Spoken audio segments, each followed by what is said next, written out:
कुछ साल पहले की बात है, जब दुनिया में एक महान व्यक्ति का जन्म हुआ जिसका नाम सिद्धार्थ था। उनके बाप ने उन्हें एक महाराजा बनने की सोच से जन्म दिया था, लेकिन सिद्धार्थ के अंदर अलग ही प्रकार का उत्साह और सोच थी। वो अपने जीवन के मूल उद्देश्य को समझते थे और उनका मकसद था अपनी आत्मा की खोज करके जीवन में आनंद और शांति पाना। सिद्धार्थ का जीवन महाराजा के राजमहल में शुरू हुआ। उन्हें सब कुछ मिलता था जो एक महाराजा के वारिस को चाहिए, शानदार वस्त्र, अनमोल गहने और भारी भरकम भोजन। लेकिन सिद्धार्थ को यह सब वास्तु में असली सुख नहीं मिलता था। एक दिन जब सिद्धार्थ राजमहल के बाहर जा रहे थे, उन्हें समुद्र किनारा पर एक बुद्धिजीवी को देखा जो ध्यान लगाने में व्यस्त थे। उनका चेहरा शांति और संतुलन से भर गया था। सिद्धार्थ ने हमसे बुद्धिजीवी से बात की और उसने उन्हें ध्यान और आत्मा की खोज के बारे में बताया। सिद्धार्थ ने महाराजा के आदर्श जीवन से विरक्ति का अनुभव किया। उसने समझा कि असली समृद्धि और शांति आदमी की शांति में है, न कि बाहरी वास्तु में।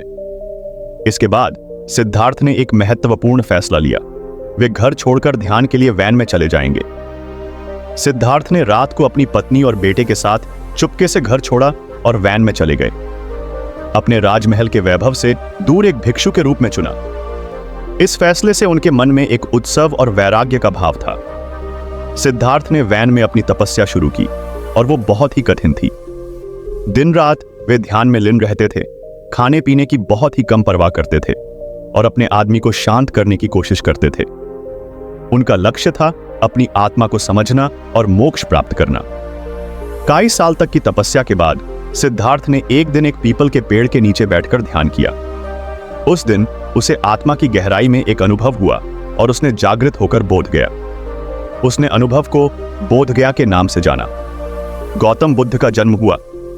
उन्हें सारा जीवन की मेहनत, समर्पण और तपस्या के बाद अंत में मोक्ष प्राप्त हुआ। इसके बाद बुद्ध ने अपना ज्ञान और धर्म को दूसरे के साथ बांटने का संकल्प किया। बुद्ध ने सारा जीवन दुखों और क्लेशों से मुक्त होने का मार्ग दिखाया। उनका प्रवचन आर्य अष्टांगिक मार्ग के अनुसार थे, जिसमें सम्यक दृष्टि, सम्यक संकल्प, सम्यक वचन, सम्यक कर्म, सम्यक आजीविका, सम्यक व्यायाम, सम्यक स्मृति और सम्यक समाधि शामिल थे।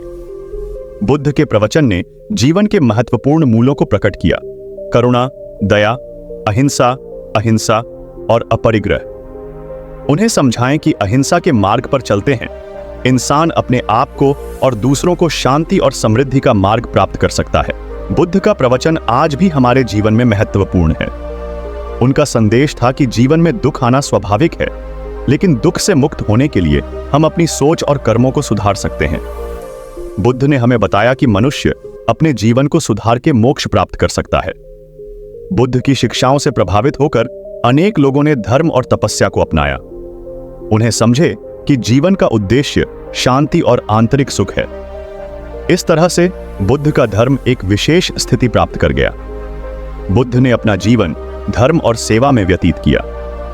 उन्हें समुद्र में गिरने वाले एक पक्षी को बचाया, जिसका उनका मित्र और शिष्य आनंद था। बुद्ध के आशीर्वाद से आनंद ने भी धर्म और सम्यकता की या अपनी जिंदगी को मार्गदर्शन किया। बुद्ध ने बहुत सी जगह पर अपने प्रवचन दिए और उनका धर्म प्रचार किया। उनका प्रवचन आज भी हजारों लोगों के जीवन में प्रभाव डालता है और उनका संदेश है कि शांति और सुकून मन की स्थिति से आता है। गौतम बुद्ध की कहानी से हमें यह सीखने को मिलता है कि जीवन में आने वाले दुख और क्लेशों से मुक्त होने के लिए हमें अपनी अंतरराष्ट्रीय शक्ति का सहारा लेना चाहिए। मन की शांति और अंतरिक्ष सुख का राज हमारे अंदर ही है, बस हमें खोजना होगा। बुद्ध का जीवन और उनके प्रवचन हमें यह सिखाते हैं कि हम अपने जीवन को सुधारे आनंद और शांति का अनुभव कर सकते हैं।